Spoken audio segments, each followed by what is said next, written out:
ಕಾಮ್ನಲ್ಲಿ ಬರೋ management accounting ಇದರಲ್ಲಿ ಬರೋ ROI ಪ್ರಾಫಿಟಬಲ್ ಪ್ರಾಡಕ್ಟ್ ಮಿಕ್ಸ್ ಮತ್ತು ಕಾಸ್ಟ್ ಪ್ರಾಫಿಟ್ ಆ್ಯಂಡ್ ಫಿನಾನ್ಷಿಯಲ್ ಪ್ರಾಫಿಟ್ದು ಡಿಫ್ರೆನ್ಷಿಯೇಟ್ ಬಿಟ್ವೀನ್ ಸ್ಟೇಟ್ಮೆಂಟ್ ಕೂಡ ನೋಡ್ಕೊಂಡು ಹೋಗೋಣ. ಇದು ಫುಲ್ ಪ್ರಾಕ್ಟಿಕಲ್ ಸಮ್ದು ಎಕ್ಸ್ಪ್ಲನೇಷನ್ ಆಗಿರುತ್ತೆ ರೀ. ಮತ್ತು ಅದರ್ ದ್ಯಾನ್ ದಿಸ್ ಸಮ್ಸ್ ನಿಮಗೆ ಬೇರೆ ಯಾವುದಾದ್ರೂ ಮ್ಯಾನೇಜ್ಮೆಂಟ್ ಅಕೌಂಟಿಂಗ್ದು ಸಮ್ಸ್ ಎಲ್ಲ ಬೇಕು ಅಂದರೆ ನಮ್ಮ ಪ್ಲೇಲಿಸ್ಟ್ ಥರ್ಡ್ ಸೆಮ್ KSOU MCOMನಲ್ಲಿ ನಾನು ಅಪ್ಡೇಟ್ ಮಾಡಿದ್ದೀನಿ. ಮಿಸ್ ಮಾಡಿದೆ ಒಂದ್ಸರಿ ಚೆಕ್ ಮಾಡಿ ನೋಡ್ಕೊಳ್ಳಿ. And this will be our official WhatsApp group for MCOM and MBA. Concern persons ಮಾತ್ರ ಜಾಯ್ನ್ ಆಗಿ, MCOM ಅವ್ರು MCOMಗೆ ಜಾಯ್ನ್ ಆಗಿ, MBA ಅವ್ರು MBAಗೆ ಜಾಯ್ನ್ ಆಗಿ. ಅದರಲ್ಲಿ ಸಪ್ರೇಟ್ ನೋಟಿಫಿಕೇಷನ್ ಪ್ರಾಪರಾಗಿ ಕೊಡ್ತಾ ಹೋಗ್ತೀನಿ. ಆ್ಯಂಡ್ ವಿಡಿಯೋ ಒಳಗೆ ಹೋಗೋಕ್ಕೆ ಮುಂಚೆ ನನ್ನ ಚಾನಲ್ RJ ಆ್ಯಂಗ್ರಿ ಬರ್ಡ್ ಕನ್ನಡಗೆ ಸಬ್ಸ್ಕ್ರೈಬ್ ಮಾಡಿಕೊಂಡು ಪಕ್ಕದಲ್ಲಿರೋ ಬೆಲ್ ಐಕಾನ್ ಕ್ಲಿಕ್ ಮಾಡಿಟ್ಕೊಳ್ಳಿ. ಅವಾಗ ತಾನೇ ನಾನು ಹಾಕೋ ಪ್ರತಿಯೊಂದು ವಿಡಿಯೋ ನಿಮಗೆ ಬೇಗ ಸಿಗ್ತಾನೆ ಇರುತ್ತೆ. ಬನ್ನಿ ಇವಾಗ ಸ್ಟ್ರೈಟ್ ಅವೇ ವಿಡಿಯೋ ಒಳಗೆ ಹೋಗೋಣ.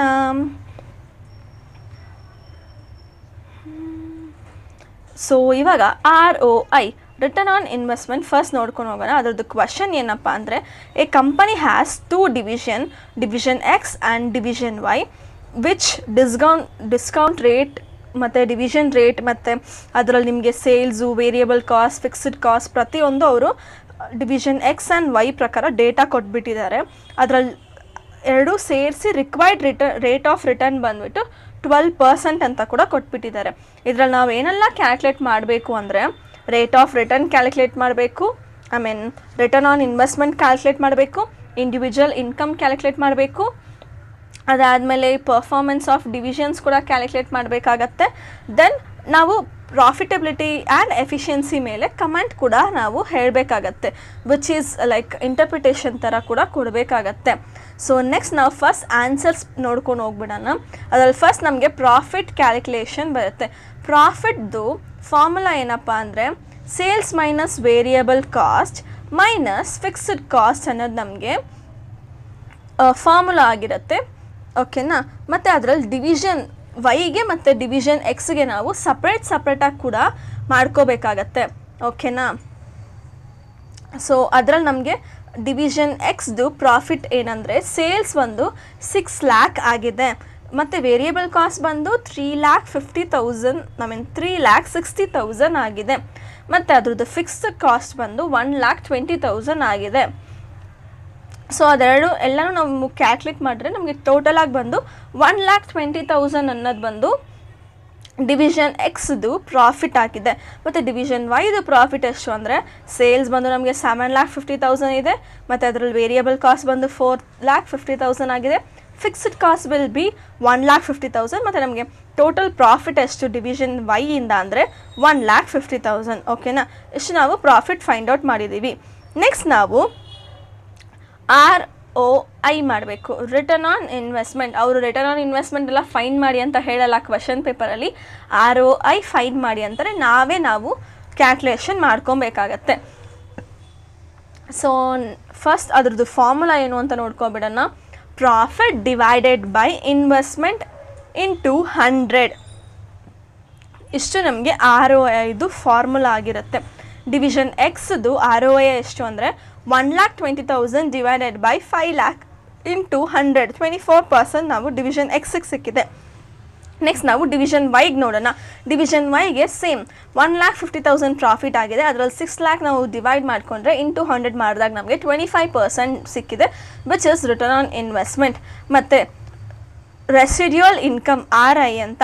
ರೆಸಿಡ್ಯೂಯಲ್ ಇನ್ಕಮ್ದು ಫಾರ್ಮುಲಾ ಏನು ಅಂದರೆ, profit minus investment into required rate of return. Required rate of return ನಮಗೆ ಕ್ವಶನಲ್ಲೇ ಕೊಟ್ಬಿಟ್ಟಿದ್ದಾರೆ. For both division X and Y will be same. ಓಕೆನಾ. ಡಿವಿಷನ್ ಎಕ್ಸ್ದು ಫಾರ್ಮುಲಾಗೆ ನಾವು ಇವಾಗ ಸಮ್ ನೋಡ್ಕೊತಾ ಹೋಗೋಣ. ಪ್ರಾಫಿಟ್ ರಿಟರ್ನ್ ರಿಕ್ವೈರ್ಡ್ ಎಷ್ಟು ಅಂದರೆ 5 lakhs ಇಂಟು 12% ಬಂದು 60,000 ಆಗಿರುತ್ತೆ. ಸೊ ಈ ಕ್ಯಾಲ್ಕುಲೇಷನ್ ಏನಿದೆ ಅದನ್ನ ಸ್ಟ್ರೈಟಾಗಿ ಇಲ್ಲಿ ಅವರು ಮಾಡ್ಕೊಂಡಿದ್ದಾರೆ. ಇಲ್ಲ ನೀವು ಫಾರ್ಮುಲಾ ಬೇಸ್ಡೇ ಮಾಡಿದ್ರು ಸೇಮ್ ಆನ್ಸರ್ ಬರುತ್ತೆ, ಮೆಥಡ್ ಒಂಚೂರು ಚೇಂಜ್ ಇದೆ ಅಷ್ಟೇ.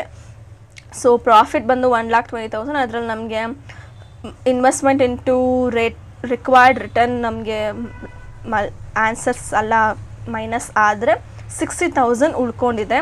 ಎಷ್ಟು residual income of division X ಅಂತ. ಡಿವಿಷನ್ ವೈಗೆ ಎಷ್ಟು ಅಂದರೆ 78,000 ಬಂದಿದೆ.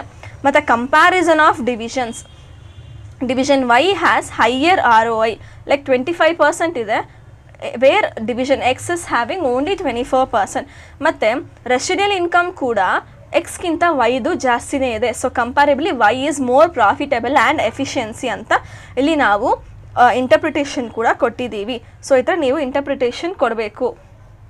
ಅದಾದಮೇಲೆ ಫೈನಲ್ ಆನ್ಸರ್ ROI ಮತ್ತು RI ಇದು ಹಾಕಿಬಿಟ್ಟು ಡಿವಿಷನ್ ಎಕ್ಸ್ ಆ್ಯಂಡ್ ವೈ ಅಂತ ಹಾಕಿ ಇಲ್ಲಿ ನೀವು ಬರೆದ್ರೆ has I say every time ಪ್ರತಿ ಸರಿ ಅವರು ಫುಲ್ ಮೆಥಡಲ್ಲ ಅವ್ರು ನೋಡ್ಕೊಂಡು ಹೋಗಲ್ಲ, ಲಾಸ್ಟ್ ಆನ್ಸರ್ ಮಾತ್ರ ಕರೆಕ್ಟಾಗಿ ಮಾಡಿದಾರ ಅಂತ ಒಂದ್ಸರಿ ಚೆಕ್ ಮಾಡ್ತಾರೆ. ನೀವೇನಾದರೂ ಲಾಸ್ಟಲ್ಲಿ ಈ ಥರ ಫೈನಲ್ ಆನ್ಸರ್ಸ್ ಅಂತ ಹಾಕಿ ಏನಾದರೂ ನೀವು ಪ್ರತಿಯೊಂದು ಕ್ಲಿಯರಾಗಿ ಕೊಟ್ಬಿಟ್ರೆ ಓಕೆ ಎಲ್ಲ ಮಾಡಿದ್ದಾರೆ, ಓಕೆ ಫುಲ್ ಮಾರ್ಕ್ಸ್ ಕೊಡೋಣ. ಫುಲ್ ಮಾರ್ಕ್ಸ್ ಇಲ್ಲ ಅಂದರೂ ನೀವು ಅಲ್ಲೇನಾದರೂ ಒಂದು ಚಿಕ್ಕ ಪುಟ್ಟ ಕ್ಯಾಲ್ಕುಲೇಷನ್ ಮಾಡಿ ಅಲ್ಲಿ ಕೊಡೋ 5 ಮಾರ್ಕ್ಸ್ಗೆ ನೀವು ಇಲ್ಲಿ ಪ್ರಾಪರಾಗಿ ಆನ್ಸರ್ಸ್ ಮಾತ್ರ ಬರೆದ್ರೆ ಅಟ್ಲೀಸ್ಟ್ ಒಂದು 9 ಮಾರ್ಕ್ಸ್ ಆರ್ 8 ಮಾರ್ಕ್ಸ್ ಸ್ಕೋರ್ ಮಾಡೋ ಕೆಪಾಸಿಟಿ ಬರುತ್ತೆ. ಸೊ ಆದಷ್ಟು ಈ ಥರ ನೀವು ಮಾಡೋಕ್ಕೆ ಪ್ರಯತ್ನ ಪಡಿ. ಮತ್ತು this will be the formulas for profit calculate ಮಾಡೋಕ್ಕೆ ಎಷ್ಟು ಫಾರ್ಮುಲಾಸ್ ಆಗಿರುತ್ತೆ ROIಗೆ ಬೇಕಿದ್ರೆ ಇದನ್ನ ಸ್ಕ್ರೀನ್ಶಾಟ್ ತಗೊಳ್ಳಿ. ನೆಕ್ಸ್ಟ್ ನಾವು ನೋಡೋಕೆ ಹೋಗೋಣ ಪ್ರಾಫಿಟಬಲ್ ಪ್ರಾಡಕ್ಟ್ ಮಿಕ್ಸ್. ಇದರಲ್ಲಿ ನಮಗೆ 2 ಪ್ರಾಡಕ್ಟು ಎಕ್ಸ್ ಆ್ಯಂಡ್ ವೈದು ಪ್ರಾಡಕ್ಟ್ ಡೀಟೇಲ್ಸ್ ಕೂಡ ಕೊಟ್ಟಿದ್ದಾರೆ, which is selling price, variable cost, contribution ಮತ್ತು ಹವರ್ಸ್ದು ಲೇಬಲ್ದು ಯೂನಿಟ್ ಎಷ್ಟು ಅಂತ ಕೂಡ ಕೊಟ್ಟಿದ್ದಾರೆ. ಮತ್ತು fixed cost will be 1,50,000 for both. ಮತ್ತು ಅವೈಲೇಬಲ್ ಟೋಟಲ್ ಲೇಬರ್ ಹಾರ್ಸ್ ಬಂದು 5,000 ಹಾರ್ಸ್ ಕೊಟ್ಟಿದ್ದಾರೆ. ಇದರಲ್ಲಿ ನಮಗೆ ಅಡಿಷ್ನಲ್ ಇನ್ಫಾರ್ಮೇಷನು ಕೂಡ ಕೊಟ್ಟಿದ್ದಾರೆ. Additional information is mandatory, because ಅದಿಲ್ಲ ಅಂದರೆ ಎಲ್ಲ ಒಂದು ಕಡೆ ನಮ್ಮದು ಸಮ್ಸ್ ಎಲ್ಲ ತಪ್ಪಾಗತ್ತೆ. ಸೊ ನೆಕ್ಸ್ಟ್ ವಿಲ್ ಬಿ ನಾವು ಏನೆಲ್ಲ ಫೈಂಡ್ ಔಟ್ ಮಾಡಬೇಕು ಅಂದರೆ determine the most profitable product mix. Product X ಚೆನ್ನಾಗಿದೆಯಾ ಇಲ್ಲ ಪ್ರಾಡಕ್ಟ್ ವೈ ಚೆನ್ನಾಗಿದೆಯಾ ಅಂತ ನಾವು ನೋಡಬೇಕಾಗತ್ತೆ. ಮತ್ತು ಟೋಟಲ್ ಕಾಂಟ್ರಿಬ್ಯೂಷನ್ ಎಷ್ಟು ಅಂತ ನೋಡಬೇಕು. ಮತ್ತು ಮೇಕ್ ಎ ಡಿಸಿಷನ್ ಅಂತ ಕೊಡ್ತಾರೆ. ನೀವೇನಾದರೂ ಈ ಪ್ರಾಜೆಕ್ಟ್ ಮಾಡ್ತೀರಾ ಅಂದರೆ ಪ್ರಾಜೆಕ್ಟ್ ವೈ ಚೂಸ್ ಮಾಡ್ತೀರಾ ಇಲ್ಲ ಪ್ರಾಜೆಕ್ಟ್ ಎಕ್ಸ್ ಚೂಸ್ ಮಾಡ್ತೀರಾ, ಇಲ್ಲ ಎರಡರಲ್ಲೂ ನೀವು ಯಾವ ಚೂಸ್ ಮಾಡ್ತೀರಾ ಅಂದರೆ ಅದಕ್ಕೆ ಯಾಕಲ್ಲ ನೀವು ಅದನ್ನ ಚೂಸ್ ಮಾಡ್ತೀರಾ ಅಂತ ರೀಸನ್ಸ್ ಕೊಡಬೇಕು. ಮತ್ತು ಯಾಕಲ್ಲ ಬೇರೆ ಅದನ್ನ ಬಿಟ್ಟಿದ್ದೀರಾ ಅಂತ ಕೂಡ ರೀಸನ್ಸ್ ಕೊಡಬೇಕಾಗತ್ತೆ. So it's a kind of interpretation. ಓಕೆನಾ. ನೆಕ್ಸ್ಟ್ ನಾವು ಸಮ್ ನೋಡೋಕೆ ಹೋಗೋಣ. First most profitable product mix ಹೇಗೆ ಕಂಡಿದ್ದು ಅಂದರೆ ಫಾರ್ಮುಲಾ ಬಂದುಬಿಟ್ಟು contribution per labour hour equal to contribution per unit divided by labour hours per unit. ಇಷ್ಟು ಮಾಡಿದಾಗ ನಮಗೆ ಪ್ರಾಡಕ್ಟ್ ಎಕ್ಸ್ದು ಬಂದು ₹10 ಪರ್ ಹಾರ್ ಬಂದಿದೆ, ಮತ್ತು ಪ್ರಾಡಕ್ಟ್ ವೈದು ಕೂಡ ₹10 ಪರ್ ಹಾರ್ ಬಂದಿದೆ. Both contribution are equal. Next total ಯೂನಿಟ್ಸ್ದು ಫಾರ್ಮುಲಾ ಏನು ಅಂದರೆ available labour hours divided by available hours per unit. Product ಎಕ್ಸ್ದು ಯೂನಿಟ್ಸ್ 5,000 ಆಗಿದ್ದರೆ ಅದರಲ್ಲಿ ಅವೈಲಬಲ್ ಇರೋದು 5 ಹಾರ್ಸ್ ಈಕ್ವಲ್ ಟು 1,000 ಯೂನಿಟ್ಸ್ ನಮಗೆ ಟೋಟಲ್ ಸಿಗುತ್ತೆ. So contribution equal to 1,000 into 50 equal to 50,000. ಮತ್ತು ಪ್ರಾಡಕ್ಟ್ ವೈದು ಯೂನಿಟ್ಸ್ 5,000 ಆಗಿದ್ದರೆ ಡಿವೈಡೆಡ್ ಬೈ 3 ಮಾಡಿದಾಗ ನಮಗೆ 1,667 ಯೂನಿಟ್ಸ್ ಬರುತ್ತೆ.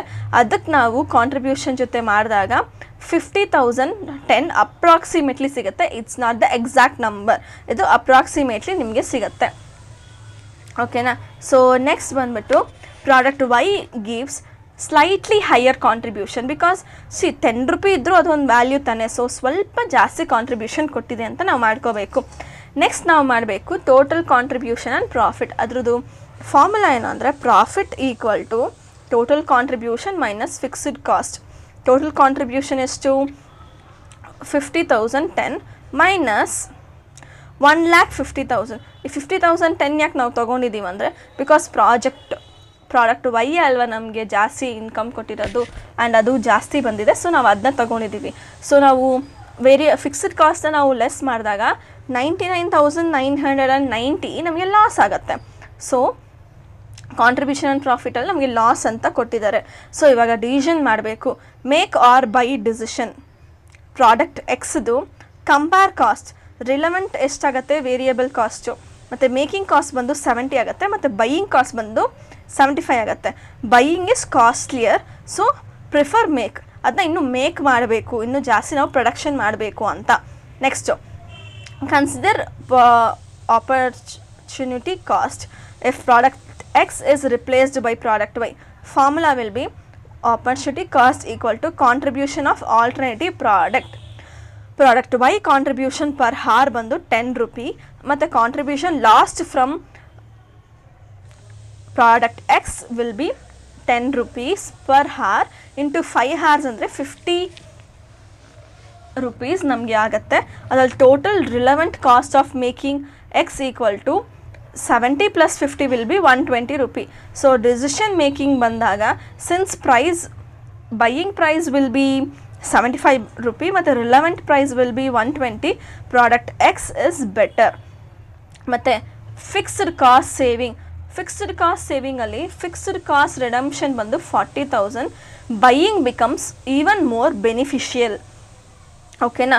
ಸೊ ನೆಕ್ಸ್ಟ್ ನಾವು ಫೈನಲ್ ಆನ್ಸರ್ ಅಂತ ಹಾಕಿ ಮೋಸ್ಟ್ ಪ್ರಾಫಿಟಬಲ್ ಪ್ರಾಡಕ್ಟ್ ಯಾವುದು ವೈ, ಮತ್ತು ಟೋಟಲ್ ಕಾಂಟ್ರಿಬ್ಯೂಷನ್ ಎಷ್ಟು ಅಷ್ಟು, ಮತ್ತು ಪ್ರಾಫಿಟ್ ಆಗಿದೆ ಲಾಸ್ ಆಗಿದೆ ಲಾಸ್ ಅಂತ ಹಾಕಿ ಅಷ್ಟು ಬರಿಬೇಕಾಗತ್ತೆ. ಮತ್ತು ಬೈ ಆರ್ ಮೇಕ್ ಡಿಸಿಷನ್ ಬಂದು ನಾವು ಪ್ರಾಡಕ್ಟ್ ಎಕ್ಸ್ನ ಬೈ ಮಾಡ್ತೀವಿ. ಓಕೆನಾ. ನೆಕ್ಸ್ಟ್ ಇದು ನಿಮಗೆ important formulas for the particular sum. ನಾವು ಏನು ಇವಾಗ ನೋಡಿದ್ದೀವಿ ಕಾಂಟ್ರಿಬ್ಯೂಷನ್ದು ಮತ್ತು ಪ್ರಾಫಿಟ್ದು ಮತ್ತು ರಿಲೆವೆಂಟ್ ಕಾಸ್ಟು ಇಷ್ಟು ನಿಮಗೆ ಫಾರ್ಮುಲಾ ಆಗಿರುತ್ತೆ. ಬೇಕಿದ್ರೆ ಒಂದು ಸ್ಕ್ರೀನ್ಶಾಟ್ ಹಿಡ್ಕೊಳ್ಳಿ. ಸೊ ನೆಕ್ಸ್ಟ್ ನಾವು ನೋಡ್ಕೊಂಡು ಹೋಗೋಣ reconciliation statement between cost profit and financial profit. Cost ಪ್ರಾಫಿಟ್ದು ABC ಲಿಮಿಟೆಡ್ದು ಕೊಟ್ಟಿದ್ದಾರೆ 1,50,000 ಮತ್ತು as per the financial account ಪ್ರಕಾರ ಮಾಡಿ ಅಂದಿದ್ದಾರೆ.